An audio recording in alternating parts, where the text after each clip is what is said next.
you ever wonder what your dreams mean? They say dreams don't mean anything, that they are just a figment of our imagination. Freud believed otherwise. He said dreams are the ghost of our unconscious, that look into our deepest desires, thoughts, and fears. Dreams are the canvas for our ever-busy mind, a way to discover what we really think.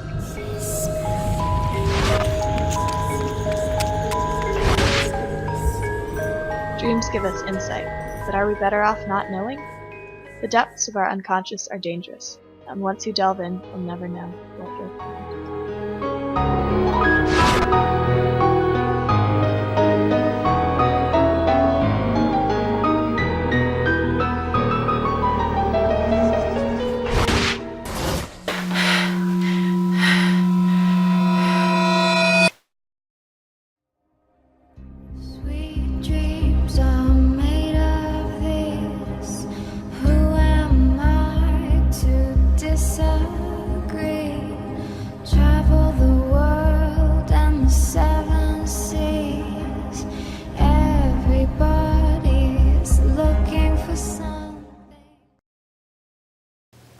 So, how you been feeling? This is weird. You're one of my good friends. I can't just sit here and tell you my problems. I'm here to help, Caroline. Now tell me what's going on. I don't know. Ever since Ruby was murdered, I just don't feel the same. I know you two were really close. I wish I could tell you who murdered your sister. Now what's going on? Well, I've been having these dreams. Actually, nightmares. What happens in these dreams? I keep seeing the night that Ruby was murdered, but every time, just as the murder is about to turn around, I wake up. You're still seeing that night. I think you're seeing the night of your sister's murder because of some unresolved conflict. Now let's solve it, shall we? Thanks, Meredith. I just want these nightmares to stop. Okay. I want to try something that we call free association with you. I'm going to list a couple of words, and I want you to tell me the first thing that comes into your mind. Okay, let's start. Childhood. Sisterhood. Ruby. Smart, successful, sister, loved. School. Difficult, sad. Home. Stressful. Death. Dreams. Dreams. Incubus. Incubus. Nightmares. I see Ruby's death has had a very traumatizing effect on you. I think you're repressing some sort of memory from that night. Let's start from the beginning. Ruby was successful in school then. Yeah, she was everybody's favorite. I don't see why anyone would want to hurt her. She deserved so much better than this. Are there any people that had anything against Ruby? Well, she did have this really short relationship with this guy named Colin. From the couple of times that I met him, he seemed kind of isolated and untalkative.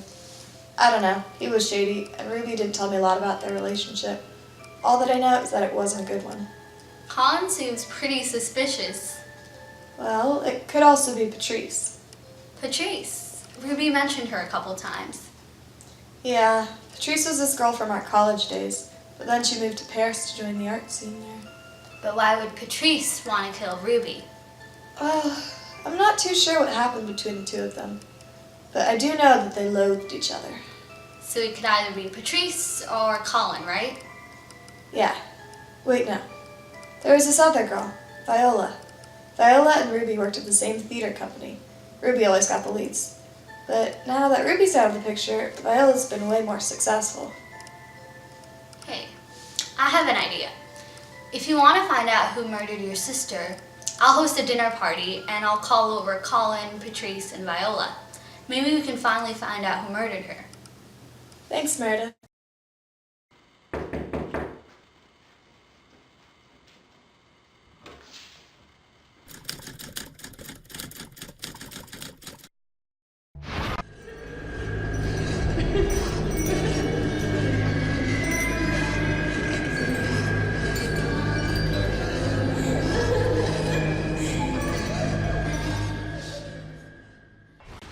Bonjour, Caroline. Oh, hey, Patrice. How's Paris? Paris was wonderful. I really enjoyed getting away from all my problems in the States.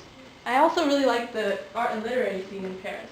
Wow, Paris sounds great. So how long have you been back? Oh, I've been back for a couple weeks. I'm going back in a couple days. You know, I heard about Ruby's death. Even though we weren't very fond of each other, I'm very sorry about it. That night, I was out with my parents eating dinner. I found out about it the next morning. I really am very sorry. Yeah. So, wait, what was the relationship between you two anyway? You know, we just had some problems in college. I wanted to go to Paris very badly, get away from everything. I was tired and desperate and really needed some cash. And Ruby had just landed the lead role and paid her pretty decently. Let's just say I made some bad decisions. Anyways, Ruby didn't handle it like a mature person and played some pretty nasty tricks on me. Our friendship ended there. Yeah, Ruby was pretty vengeful at times. Yeah, you know, I wish we could have gotten over the petty disagreement, because it really ruined our friendship. Anyways, I offer my condolences. Thanks. Oh, excuse me, sorry, another guest has arrived.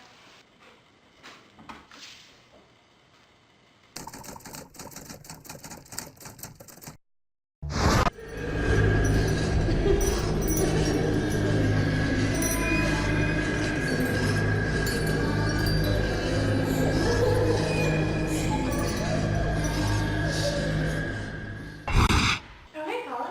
You brought wine? Oh no, this is mine. Alright. So how have you been holding up? What do you mean? Well, you know, Ruby, the breakup, this whole murder thing. I mean, I know you're a tough guy and all, but she was your ex-girlfriend. No one's that strong. Oh, I'm sorry to hear about the murder. I knew you were close, but I didn't know Ruby too well. We just had a small fling.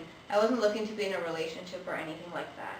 Oh, really? I didn't realize that. It's just, well, where were you the night of the, murder? I think I was at a bar with a couple of friends that night. Why, you think I killed her? Oh, no. It's just, I've just kind of been paranoid around everyone lately. Well, enjoy the party, I guess.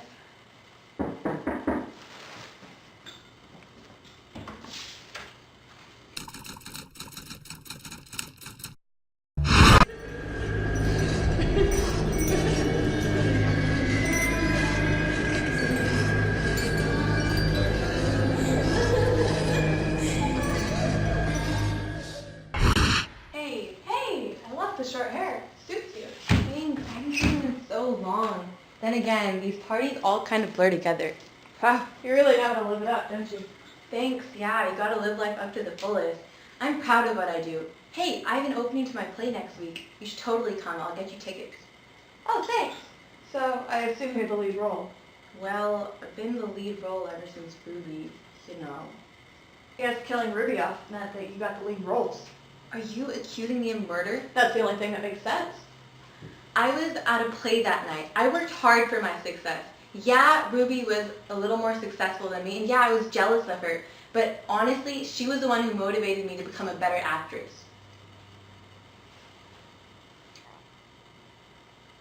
What are you looking at? Ugh, nothing. Sorry.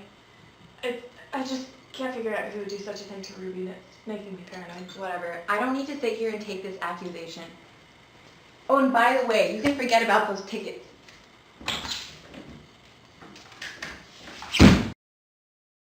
Hi guys, is everything okay here? Yeah, I hope you guys are having a good time.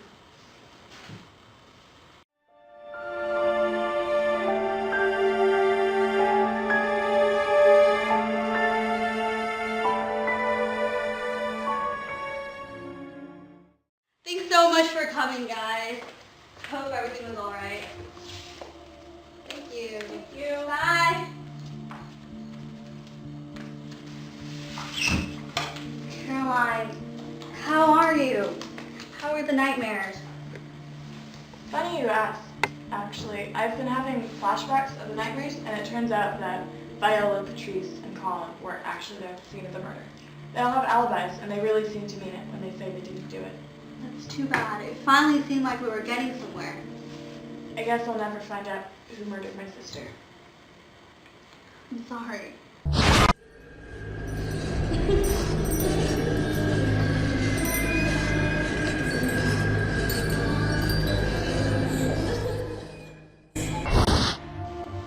No! You're not sorry. You're not sorry because you were there every step of the way.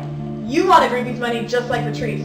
You wanted fame and recognition, just like Viola. And you were going to steal Colin away from Ruby. You made it set up so that it looked like they were the ones who wanted to kill her, but really it was you, all along. What are you talking about? I can't believe I didn't make the connection before. How do you know so much about them anyways? Couldn't have been any of the others, so it had to have been you. Caroline, calm down. The only reason I know so much about Ruby is because she used to come to me for therapy sessions. She didn't want anyone to know because she thought it would ruin her reputation. I'm just trying to help. Stop lying, Meredith. You knew all of Ruby's secrets, and you've been using them against her all along, just like you used mine. Your years of manipulation end now. Caroline, I swear it wasn't me. You know what? I'll tell you who murdered Ruby. No more repressed memories. The person who murdered Ruby was... I don't need the truth, Meredith. It's alive and now.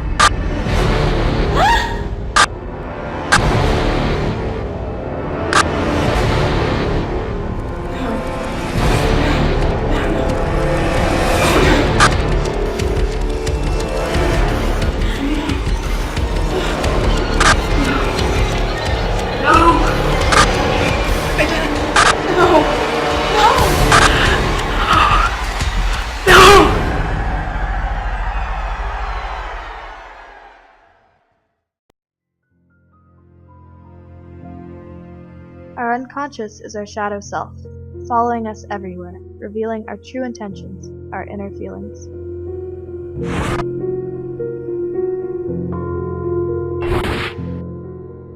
Once allowed to be set free in the palette of our dreams, the unconscious takes over. Dreams can give us insight into memories which we would much rather repress, memories of events that may destroy us.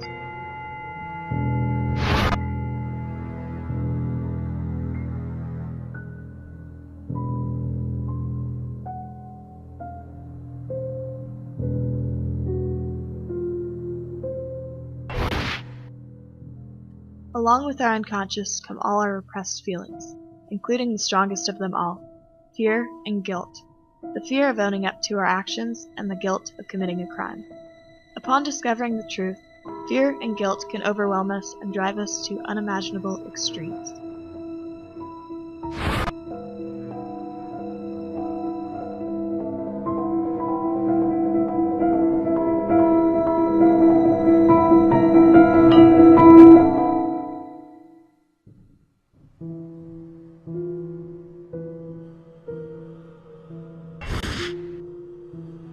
But aren't dreams just a figment of our imagination?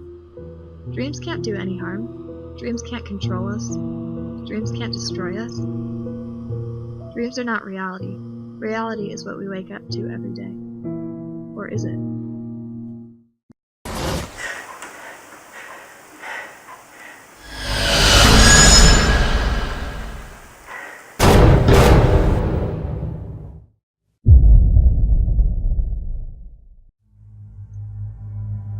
On falling asleep, the undesired ideas emerge, owing to the slackening of a certain arbitrary action. The emerging undesired ideas are changed into visual and auditory images. Undesired ideas are thus changed into desired ones. I never would have imagined that in my wildest dreams, we exclaim in delight if we find that the reality surpasses our expectations. The doctrine of repression asserts that such repressed wishes still exist, but simultaneously with an inhibition which weighs them down. But if it happens that such a suppressed wish is fulfilled, the vanquished inhibition of consciousness is then expressed as discomfort. This anxiety cannot enter into the dream otherwise than by taking advantage of the corresponding wish, but the wish is able to mask itself behind the concern, which has been aroused during the day. If one is inclined to think that all this is really a very much simpler process, and to imagine that one merely continues during the night and in one's dreams what was begun during the day, one removes the dream of the death of those dear to us out of all connection with the general explanation of our dreams. Sigmund Freud.